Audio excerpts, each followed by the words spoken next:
Oke, terima kasih. Assalamualaikum warahmatullahi wabarakatuh. Waalaikumsalam warahmatullahi wabarakatuh. Salam sejahtera bagi kita semua. Yang terhormat Bapak Kades, yang terhormat perangkat desa, terus yang terhormat Pak Rudi dari Dinas Peternakan dan Kesehatan Hewan, kemudian yang saya hormati juga Bapak Ibu warga desa Cidadak 34 lah ya. Perkenalkan, nama saya Adil Harahap. Nah, kebetulan memang saya seorang dokter hewan. Alhamdulillah memang dari lama saya memang awalnya memang peternak. Bapak saya dari kecil sudah peternak. Jadi makanya saya nggak tahu pula, mungkin karena bapak saya peternak, nggak ada niat menjadi dokter hewan, tiba-tiba udah jadi dokter hewan. Nah, kemudian ini asal saya dari Padang Sidimpuan. Kemudian saya tinggal di Simpang 4 di perumahan Mega Asahan, Simpang 4 Kabupaten Asahan. Nah, kenapa saya rekam ini? Kenapa saya rekam kegiatan kita kali ini? Saya punya channel YouTube yang alhamdulillah sudah dikenal sampai seluruh Indonesia, dari Aceh sampai Papua. Kemudian channel YouTube-nya menjadi referensi bagi beberapa orang, bagi peternak. Nah, saat ini saya dan kawan-kawan saya membentuk sebuah organisasi. Nah, organisasi ini organisasi yang bergerak di bidang edukasi peternakan dan pertanian. Nah, namanya saya buat dengan nama saya sendiri, yaitu Dokadil Institute. Sebelum kita bahas biosecurity, tadi ada beberapa diskusi awal ya. Kenapa kandang ternak yang di kandang yang pernah kena PMK nggak bisa divaksin? Nah, misalnya ada satu kandang isinya 10 ekor. Ada satu kandang isinya 10 ekor, ada satu yang terkena PMK. Nah, itu 99% ataupun bahkan 100% satu kandang itu mudah-mudahan sudah kena semua. Cuman gejalanya belum kelihatan. Karena pada beberapa penelitian atau referensi angka penyebarannya itu 100% sampai 100%. Nah, makanya kalau sudah ada kandang yang terkena PMK, tidak bisa divaksin. Bukan tidak boleh ya, tidak bisa divaksin. Karena kalaupun divaksin, sia-sia, percuma, sayang vaksinnya.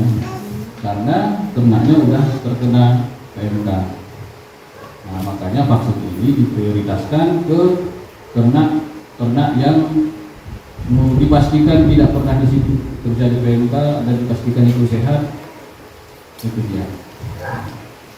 Kemudian kita mungkin mengenal lebih dulu apa itu PMK. Nah, PMK ini penyakit mulut dan kuku. Nah, PMK ini sebenarnya mungkin bapak-bapak dan ibu-ibu mungkin masih ingat flashback tahun 80-an, tahun 70, tahun 80-an. Nah, sebenarnya PMK ini sudah ada di Indonesia 30 tahun yang lalu. Terakhir di tahun 86. Nah, terakhir di tahun 86 dan kita diakui dunia bebas PMK di tahun 90. Kebetulan saya memang lahirnya tahun 90, makanya saya hanya dapat cerita aja. Nah, PMK ini Indonesia bebas PMK pada tahun 90. Nah, tiba-tiba di tahun 2022 PMK muncul lagi 32 tahun kemudian. Nah, kita gelagapan ini sebenarnya karena yang kita biasanya santai-santai aja menganggap PMK tidak ada, tiba-tiba ada PMK dan masih sekaligus di sebagian besar wilayah Indonesia. Nah, PMK ini penyebabnya adalah virus dan ini menular ke ternak lain. Nah, hewan apa saja yang dapat menular PMK ini, yaitu hewan-hewan yang berkuku ganda atau berkuku belah. Nah, misalnya sapi, kerbau, kambing, domba, dan babi, dan hewan lainnya misalnya rusa, terus ada juga rusa, kalau nggak salah rusa dan gajah, Udah enggak? Udah, karena dia kukunya tidak terbelah, dia kukunya satu. Nah, kenapa PMK ini sangat diprioritaskan untuk ditanggulangi? Karena dia menyebabkan kerugian ekonomi yang sangat tinggi, baik itu ekonomi secara lokal, baik itu di peternak-peternak lokal, di peternak-peternak besar, maupun ekonomi secara global, secara nasional dan global. Nah, ini Bapak Ibu jangan takut PMK ini. Nah, mungkin beberapa minggu yang lalu mungkin ada isu-isu yang katanya hoax ya, isu-isu yang menyebutkan bahwa PMK ini menular ke manusia. Nah, sebenarnya PMK ini tidak menular ke manusia, artinya dia tidak zoonosis. Nah, namun manusia bisa menjadi carrier atau pembawa PMK.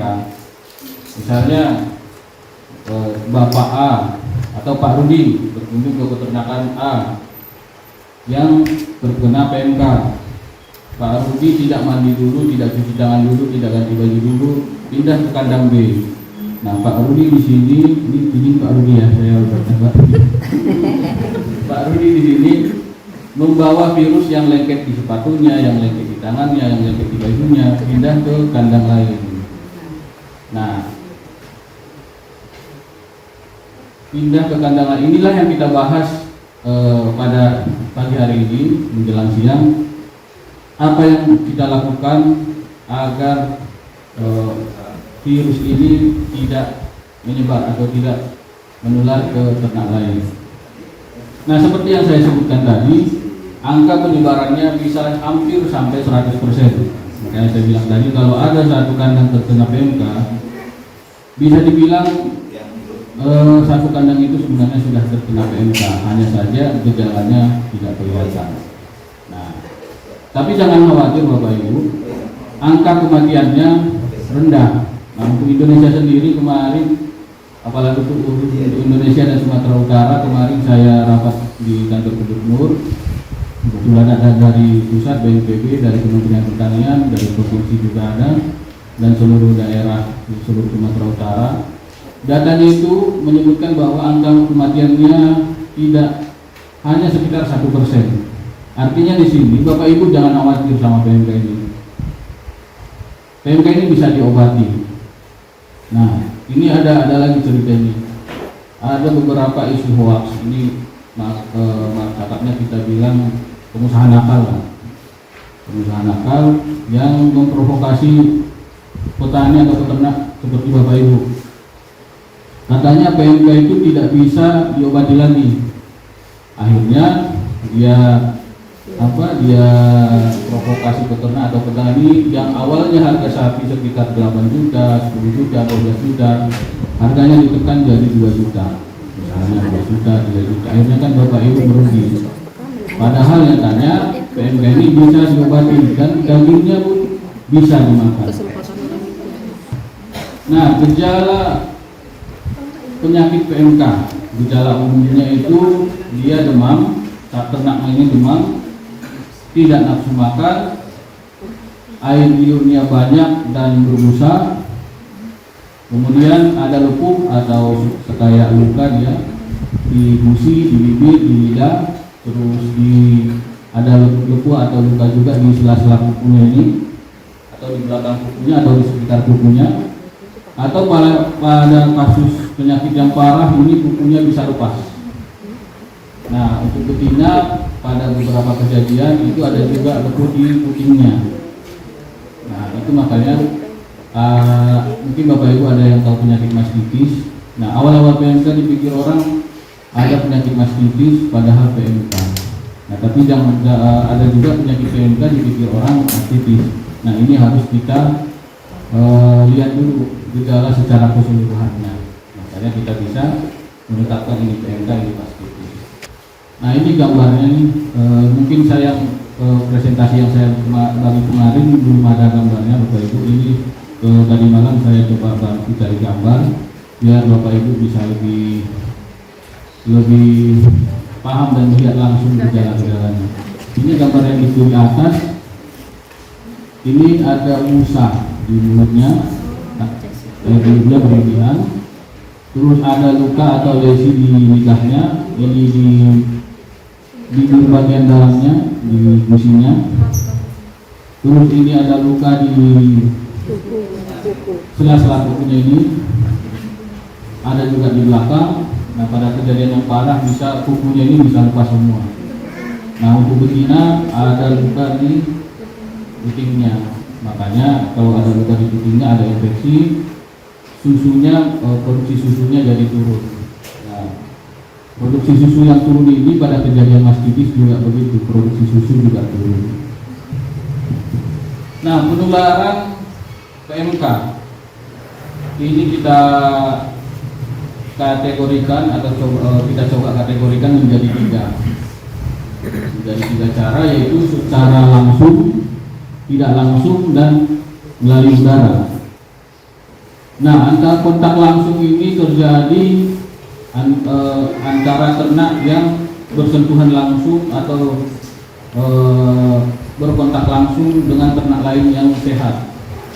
Nah, misalnya kita Bapak Ibu mengangonkan sapinya di satu lahan, ada sapi yang lain yang kita tidak tahu ternyata kena PMK. Nah, bisa jadi itu meningkatkan potensi ternak kita juga yang berkontak langsung dengan yang sudah PMK ini, ternak kita yang sehat terkena juga.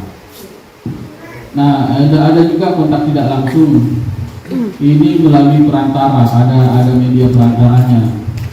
Misalnya manusia, kemudian alat-alat, peralatan, terus sarana transportasi, misalnya kereta, misalnya truk atau pickup. Nah, ini ceritanya sama seperti yang saya sebutkan tadi. Misalnya tadi kan orang Pak Rudi misalnya contohnya. Nah, ini misalnya kereta lah kita bilang. Kereta ini kita bawa ke satu kandang yang terkena PMK. Nah, kita pulang ke rumah, memang kita mandi, kita ganti baju, tapi kereta kita ini masih ada lengket PMK-nya, virusnya. Terus kereta ini kita bawa ke kandang kita yang ternaknya sehat. Nah, disitulah terjadi penularan. Kemudian alat-alat misalnya spot atau yang lain-lain.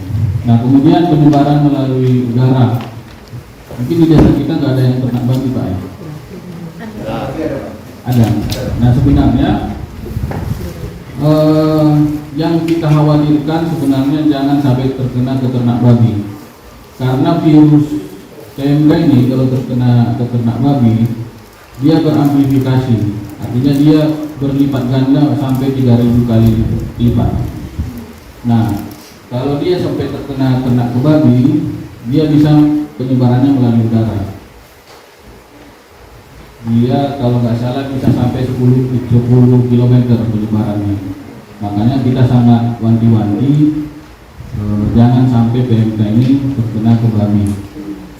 Kemarin kalau di Sumatera Utara, alhamdulillah asahan nggak ada yang kena ternak babi, Pak Ades.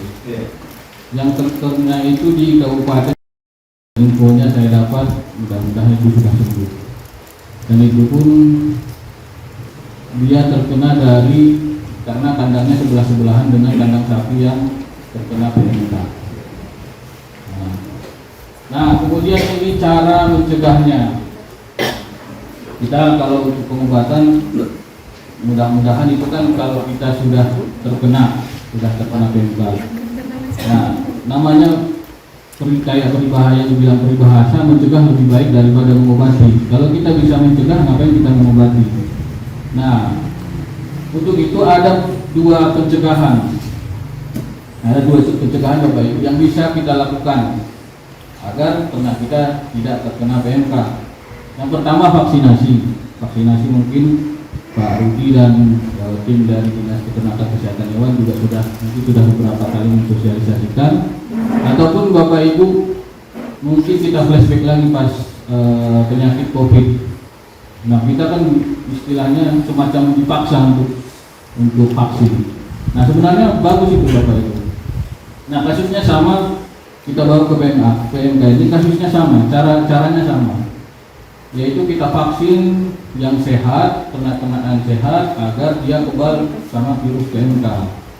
Nah ini saya gambarnya dulu pas zaman COVID manusia yang disuntik, ini pas PMK sapi yang disuntik. Nah kemudian mungkin saya ingatkan kembali bahwa vaksin itu sebenarnya baik, tidak ada yang salah dengan vaksin. Vaksin itu malah menguntungkan. Vaksin itu memberikan kekebalan ke ternak kita agar ternak kita tidak terkena PMK. Cuma dengan catatan, ya mungkin beberapa catatan tadi, kalau kandangnya sudah pernah terkena PMK, sia-sia kalau divaksin lagi, sayang vaksinnya karena dia sudah terkena. Nah kemudian disarankan jangan yang ternak yang mungkin jangan dulu. Nah kemudian yang kedua biosecurity. Nah biosecurity mungkin gambarnya ini ada ternak, ini ada semacam kubah atau serubung agar penyakit tidak masuk ke hewan-hewan ini.